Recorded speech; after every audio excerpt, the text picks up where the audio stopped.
మిత్రులందరికీ నమస్కారం. ఈరోజు బీఆర్ఎస్ పార్టీ సీనియర్ నాయకులు, మాజీ సీనియర్ మంత్రిగా 2004 నుంచి వెళ్ళి 2023 వరకు ఉన్న హరీష్ రావు గారిని నిన్న రాత్రి నోటీస్ ఇచ్చి తన ఇంటి దగ్గర ఎంప్లాయీస్ ఉంటే వారికి ఇచ్చి 11 గంటల తర్వాత 11 గంటల వరకు ఇవాళ రావని చెప్పేసి నోటీస్ ఇవ్వడం జరిగింది. చట్టాన్ని గౌరవించే వారిగా హరీష్ రావు గారు 11 గంటల ముందే, ఇవాళ 11 గంటల కంటే ముందే అనేక ఇతర కార్యక్రమాలు ఇవాళ సిద్దిపేట నియోజకవర్గంలో ఉన్న రాత్రికి రాత్రి ఇట్లా నోటీస్ ఇచ్చిందని తెలిసి హుటాహుటిన వచ్చి ఇవాళ అటెండ్ అవ్వడం జరిగింది. ఆ ఇచ్చిన నోటీస్లో కూడా ఒక జనరల్గా సాక్షిగా మాత్రమే మీరు వచ్చి మీరు ప్రజెంట్ కావాలని చెప్పేసి ఏసీపీ జూబ్లీ హిల్స్ వారు నోటీస్ పంపించడం జరిగింది. ఒక సీనియర్ మంత్రిని ఇవాళ తీసుకున్న ఒక ఎగ్జామిన్ చేస్తున్నప్పుడు 1-2 గంటలు చేసి మాట్లాడి పంపించాల్సిన అవసరం ఉంటుంది. ఇవాళ 11 గంటలకు పోతే ఇవాళ 6 గంటల వరకు కూడా టైంపాస్ చేస్తున్నారు. అడిగే ప్రశ్నలు ఏదో అప్పుడోటి ఇప్పుడోటి అడుక్కుంటూ తమ యొక్క ఎట్లా మేము మిమ్మల్ని కూర్చోబెట్టగలుగుతాం, ఎట్లా మీ మానసిక స్థైర్యాన్ని దెబ్బతీయగలుగుతాం అని చెప్పేసే విధంగా ఈనాటి పోలీసులు ప్రవర్తిస్తున్నారు. వారి వెంట అడ్వకేట్స్ వెళ్తే అడ్వకేట్స్ మేము రానియమని చెప్పేసి నెట్టివేయడం జరిగింది. భారత రాష్ట్ర సమితి యొక్క అడ్వకేట్స్ లీగల్ సెల్ పోతే కూడా మిమ్మల్ని రానియమని చెప్పేసి బయటనే ఉంచారు. అక్కడికి అనేక మంది మాజీ మంత్రులు, ఎమ్మెల్యేలు పోతే మీరు ఇక్కడికి రావద్దు, మిమ్మల్ని వచ్చినట్లయితే మిమ్మల్ని తీసుకుపోయి ఎక్కడో పెడతామని చెప్పేసి బెదిరిస్తున్నారు. నాయకులు, కార్యకర్తలు మొత్తం కూడా అక్కడ ఉంటే వాళ్ళందరినీ కూడా బెదిరిస్తూ లాఠీచార్జ్ చేసే ప్రయత్నం చేస్తున్నారు. ప్రెస్ మిత్రులు కూడా అడుగుతుంటే మీరు కూడా వెళ్ళండి అని చెప్పేసి వారిని కూడా బెదిరిస్తూ ఉన్నారు. మొత్తం యావత్తు తెలంగాణ ఇవాళ హరీష్ రావు గారిని ఆ విధంగా తీసుకుపోయి దరిదాపుగా 7 గంటలు ఈ విధంగా కూర్చునబెట్టాన్ని మేము తీవ్రంగా ఖండిస్తున్నాం. వారిని వెంటనే మీ యొక్క అడగే ప్రశ్నలు 1-2 గంటల కంటే ఎక్కువ ఉండదు కాబట్టి ఇప్పటికే 7 గంటలైంది కాబట్టి వెంటనే విడుదల చేయాలని చెప్పేసి, వెంటనే పంపించాలని చెప్పేసి మేము డిమాండ్ చేస్తున్నాం. అసలు ఈ కేసులో ఇప్పటికే ఈ రాష్ట్రంలో ఉండే హైకోర్టు, తెలంగాణ హైకోర్టు వారికి క్లీన్ చిట్ ఇచ్చింది, కొట్టివేసింది. ఇదే కేసులో వారి యొక్క సిబ్బందిని, వారిని అరెస్ట్ చేయాలని చెప్పేసి ప్రయత్నం చేస్తే వారిని అరెస్ట్ చేయకూడదని ముందస్తు బెయిల్ ఇచ్చిండ్రు. ఆ తర్వాత క్వాష్ పిటిషన్ వేస్తే హరీష్ రావు గారికి ఫేవర్గా తెలంగాణ హైకోర్టు ఇంతకుముందే ఈ యొక్క ఫోన్ ట్యాపింగ్ కేసులో వీరికి సంబంధం లేదు అనే విధంగానే వారు అసలు ఇది అనవసరంగా ఆయన ఇరికిస్తున్నారు, ఈయనకి సంబంధం లేదని చెప్పేసి తెలంగాణ హైకోర్టు చెప్పడం, డిస్మిస్ చేయడం జరిగింది ఇతరులు వేసిన కేసుని. ఆ కేసులో కూడా ఒక ప్రైవేటు వ్యక్తితో నేర్పించి ప్రభుత్వం వారి తరఫున కోట్లాది రూపాయలు పెట్టి గవర్నమెంట్ ఎంగేజ్ చేసింది. హరీష్ రావు గారికి వ్యతిరేకంగా హైకోర్టులో చక్రధర్ గౌడ్ పిటిషన్ వేస్తే ఆ పిటిషన్కి సపోర్టుగా సుప్రీంకోర్టు లాయర్లను కోట్లాది రూపాయలు వెచ్చించి వాళ్ళు వాదించినా కూడా ఇక్కడున్న హైకోర్టు వారి మీద అభియోగం కరెక్ట్ కాదని కొట్టివేసింది. తదనంతరం సుప్రీంకోర్టులో వారితోనే మళ్ళా వేయించి ఎట్లన్నా వీరిని విచారించాలని చెప్పేసి ప్రభుత్వం, తెలంగాణ ప్రభుత్వం ఇంప్లీడ్ అయి సీనియర్ లాయర్స్ అందరిని కూడా ఎంగేజ్ చేసినా కూడా సుప్రీంకోర్టు చాలా క్లియర్గా చెప్పింది, ఇందులో పసలేదు. ఈ కేసులోనే ఇంతకుముందు రాధాకిషన్ రావు గారికి కూడా ఇదే దాంట్లో మేము జడ్జిమెంట్ ఇచ్చినాం. కాబట్టి హరీష్ రావు గారిని విచారించాల్సిన అవసరం లేదని చెప్పేసి భారత అత్యున్నత న్యాయస్థానం సుప్రీంకోర్టు కూడా వారి దాన్ని 15 రోజుల కిందనే కొట్టివేసింది. మరలా ఇవాళ వారిని ఈ ఫోన్ ట్యాప్ కేసులోనే పిలవడం అంటే కావాలని డైవర్షన్ పాలిటిక్స్లో భాగంగా చేసింది తప్ప మరొకటి కాదు. ఎందుకు? నిన్న పొద్దున్నే ఈ రాష్ట్రంలో ఉండే సింగరేణి కాలనీసు, సింగరేణి బొగ్గు గనుల్లో కుంభకోణం జరిగింది. ఆ కుంభకోణాన్ని మేము ఇన్ని రోజుల బట్టి చెప్పినా పట్టించుకోలేదు. ఇవాళ ఆంధ్రజ్యోతిలో పవర్ మినిస్టరే ఇందులో బాధ్యులుగా ఉన్నారని చెప్పేసి వాళ్ళు రాయడం జరిగింది. పవర్ మినిస్టర్ గారు కూడా చెప్పిండ్రు, నేను వారి సంగతి చూస్తాను, నా మీద ఈ విధంగా రాసినందుకు ఖచ్చితంగా వారిని మేము ఏం చర్యలు తీసుకోవాలన్నా తీసుకుంటామని చెప్పాను. మేము అడుగుతున్నది, బొగ్గు కుంభకోణం జరిగింది వాస్తవం. 2023 కాంగ్రెస్ ప్రభుత్వం వచ్చిన తర్వాత ఈనాటి వరకు జరిగిన అన్ని టెండర్లలో కూడా దేశంలో ఎక్కడా లేని విధంగా ఎక్సెస్గా ఎందుకు టెండర్ వేస్తున్నారు?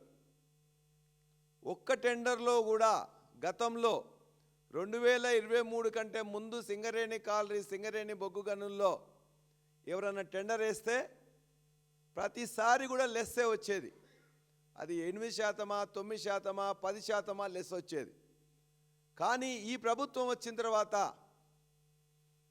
లెస్ రాకపోగా ఎక్సెస్ రావడంతో పాటు ఎవరైనా టెండర్ వేయడానికి వస్తే అది ఈ టెండర్ ఉంటుంది కాబట్టి, ఈ ప్రొక్యూర్మెంట్లో భాగంగా ఉంటుంది కాబట్టి వారి విషయాలు మిగతా వాళ్ళకి తెలియకపోయినట్లయితే వారిని ఖచ్చితంగా తెలుసుకోవాలనే ఉద్దేశంతో సైట్ విజిట్ సర్టిఫికెట్ అనేది ప్రవేశపెట్టి, సైట్ విజిట్కి వచ్చినప్పుడు వారి యొక్క వివరాలు రాసుకొని, ఇవాళ ముఖ్యమంత్రి కార్యాలయం కావచ్చు, ప్రభుత్వ పెద్దలు, వారి బామ్మరుదులు కావచ్చు, వారి బంధువులు కావచ్చు, ఆ టెండర్కు వచ్చిన వాళ్ళని బెదిరించి వాళ్ళ దగ్గర డబ్బులు వసూలు చేయడం కానీ, లేనట్లయితే వారిని పార్టిసిపేట్ చేయకుండా ఉండడం కానీ జరిగింది. అంటే ఈ విధంగా గత 2 సంవత్సరాలుగా ఆ టెండర్లను కొత్తది, దేశంలో ఏ బొగ్గు గనిలో కూడా సైట్ విజిట్ సర్టిఫికెట్ అనేది లేదు. సైట్ విజిట్ సర్టిఫికెట్ అని ప్రవేశపెట్టి వచ్చిన వాళ్ళందరి యొక్క ఇన్ఫర్మేషన్ తీసుకొని బెదిరించి వాళ్ళే ఒక రింగ్ అయ్యి ప్రతి టెండర్లో కూడా 8 to 10% ఇవాళ ఎక్సెస్ వేసింది. కాబట్టి వీటిని ఇమ్మీడియట్గా రద్దు చేయాలని చెప్పేసి మేము కోరుతున్నాం. ఇవాళ మేము నిన్న హరీష్ రావు గారు కోరిన తర్వాత 9E బ్లాక్ యొక్క టెండర్ను రద్దు చేస్తున్నామని చెప్పేసి చెప్పారు. ఒకవేళ మీరు తప్పు చేయనట్లయితే 9E బ్లాక్ ఒక్కటి మాత్రమే ఎందుకు రద్దు చేశారు? 9E బ్లాక్ ఏ విధంగానైతే రద్దు చేసినరో, మీరు తప్పులు నేను భావించినరో, అదేవిధంగా ఇప్పుడు జరిగిన 23 నుంచి జరిగిన అన్ని టెండర్లను కూడా రద్దు చేయాలి. ఏ కాంట్రాక్టర్లకు ఎక్సెస్గా ఇచ్చినరో ఆ కాంట్రాక్టర్లు కానీ ఆ అధికారుల మీద కూడా ఖచ్చితంగా విచారణ జరిపించాలి, దాన్ని నిగ్గు తేల్చాలి. ఇందులో భాగస్వామ్యంగా ఉన్న తెలంగాణ ప్రభుత్వం, తెలంగాణ ప్రభుత్వ పెద్దలు రింగై చేస్తుంటే ఇవాళ కేంద్ర బొగ్గు శాఖ మంత్రిగా ఉన్న కిషన్ రెడ్డి గారు కళ్ళు మూసుకొని ఉన్నారా? ఒకవేళ బీజేపీకి కిషన్ రెడ్డి గారి కింద పాత్ర లేదని భావిస్తే వారు వెంటనే దీని మీద విచారణ జరిపించాలి, వాటిని రద్దు చేయాలి, సిబిఐ విచారణ జరపాలి, మరలా ఫ్రెష్గా టెండర్లకు వెళ్ళాలి. కాబట్టి ఇందులో ఖచ్చితంగా ఇవాళ ముఖ్యమంత్రి యొక్క బంధువర్గంతో పాటు పవర్ మినిస్టరా లేకపోతే ఇంకొక మినిస్టరా, ఈ యొక్క మినిస్టర్లలో వచ్చిన పంచుకోవడంలో వచ్చిన తేడాల వల్లనే ఈ యొక్క అనేక టీవీలలో కానీ పేపర్లలో కానీ కథనాలు వస్తున్నాయని చెప్పేసి వాళ్ళే చెప్తున్నారు. ఆ కథనాలు వాళ్ళు క్లియర్గా చెప్తున్నారు. ఒక మంత్రికి ఈ టెండర్ అడిగితే ఈ టెండర్ ఇవ్వనందుకు ఆయన గొడవ చేస్తుంటే ఆయన బండారం ఏదో బయట పెట్టాలని ఒక మంత్రి ప్రయత్నం చేసిండని, ఆ మంత్రి బండారం బయట పెట్టినందుకు విరుద్ధంగా నేను కూడా ఏదో చేయాలని చెప్పేసి ఇంకో మంత్రి ముఖ్యమంత్రితో కలిసి ఆ మంత్రి మీద కూడా ఒక కథనం రాయించాడని ఇవాళ మొత్తం యావత్తు తెలంగాణ సమాజం భావిస్తున్నది. కాబట్టి మీ యొక్క మంత్రుల వాటాల పంచాయతీల్లో వచ్చిన తేడాల వల్లనే ఈ యొక్క కథనాలు, అందులో జర్నలిస్టులు కానీ ఇతర అధికారులు కానీ బలవుతున్నారు. ఐఏఎస్ అధికారులను ఇలా కించపరుస్తున్నారు. వీటన్నిటి కారణం కేంద్రంగా సీఎంఓ ఆఫీస్ కానీ మంత్రులు కానీ ఉన్నారు. కాబట్టి ఆ మంత్రులు ఇమ్మీడియట్గా ఇందులో వాళ్ళు లేరనుకుంటే రద్దు చేయమని చెప్పి వాళ్ళు కూడా డిమాండ్ చేయాలి. వాళ్ళు లేరనుకుంటే ఈ 36 గంటల్లో వాళ్ళు సమాధానం చెప్పేవారు. హరీష్ రావు గారు అడిగిన 36 గంటలు అయిన తర్వాత కూడా ఇప్పటి వరకు ఒక అధికారి కానీ మంత్రి కానీ ప్రభుత్వం కానీ ఒక స్టేట్మెంట్ కానీ ఒక ప్రకటన కానీ లేదంటే ఖచ్చితంగా ఇందులో ఎక్సెస్ వేయడంలో, రింగు కావడంలో, వాటాలు వంచుకోవడంలో, కథనాలు రావడంలో ఈ ప్రభుత్వంతో పాటు మంత్రులు ఖచ్చితంగా ఉన్నారని చెప్పేసి తెలంగాణ సమాజం భావిస్తుంది. సింగరేణిని ముంచడానికే మొత్తం కూడా ఈ ప్రభుత్వం ఇవాళ సిద్ధమైందని చెప్పేసి భావిస్తున్నారు. కాబట్టి కేంద్ర ప్రభుత్వాన్ని, కిషన్ రెడ్డి గారిని మేము డిమాండ్ చేస్తున్నాం, వెంటనే ఈ బొగ్గు కుంభకోణాన్ని వెలికి తీయాలి. అదేవిధంగా బాధ్యులైన వాళ్ళ మీద విచారణ జరపాలి, తదనంతరం చర్యలు తీసుకోవాలి. సింగరేణిని యొక్క దండుపాలెం ముఠా దగ్గర నుంచి వెళ్ళి తప్పించాలి. ఇది మా భారత రాష్ట్ర సమితి యొక్క డిమాండ్. కాబట్టి దయచేసి ఇప్పుడు 11 గంటలుగా ప్రశ్నలేం లేకుండా ఉన్న ప్రశ్ననే తిప్పివేస్తూ ఊరికే మజాక్ చేస్తూ పైన ఈ అధికారులు కానీ ఎవరైతే పోలీస్ అధికారులు ఉన్నారో వారు కూడా గుర్తించాలి. చట్టపరంగా వారు చట్టానికి భిన్నంగా చట్ట యొక్క పరిధులు దాటి ఇవాళ మా బీఆర్ఎస్ పార్టీ నాయకులు కానీ ముఖ్య నాయకుల మీద ఈ విధంగా చేసినట్లయితే ఖచ్చితంగా వారి మీద కూడా చర్యలు తీసుకోవడానికి వచ్చే ప్రభుత్వం సిద్ధపడుతుంది. కాబట్టి జాగ్రత్తగా ఉండండి. అనవసరంగా ఇవాళ ప్రభుత్వంలో ఉండే నాయకుల యొక్క కళ్ళలో ఆనందం కోసం మీరు ప్రయత్నం చేస్తే మాత్రం మీరు రేపొద్దున మీరు బాధ్యులవుతారు. ఒకవైపున ముఖ్యమంత్రి తన బంధువుల కోసం, వారి యొక్క కళ్ళల్లో ఆనందం కోసం, తన మిత్రుల యొక్క కళ్ళల్లో ఆనందం కోసం, తన యొక్క సహచరులకు వాటాలు పంచడం కోసం ఈ విధంగా డైవర్షన్ చేస్తుంటే ఆ డైవర్షన్ పాలిటిక్స్లో తమకు భాగం లేదనుకుంటూనే పోలీస్ మొత్తం కూడా ఇవాళ విచ్చలవిడిగా ప్రవర్తిస్తుంది, చట్టవిరుద్ధంగా ప్రవర్తిస్తుంది. చట్టానికి భిన్నంగా ఇవాళ ఇష్టం వచ్చినట్టు స్టేట్మెంట్లు ఇస్తున్నారు, జర్నలిస్టులను ఇతరులను బెదిరిస్తున్నారు, అనేక అక్రమ కేసులు పెడుతున్నారు. వీటన్నిటికీ ఖచ్చితంగా సమాధానం చెప్పాల్సిన అవసరం వస్తుంది.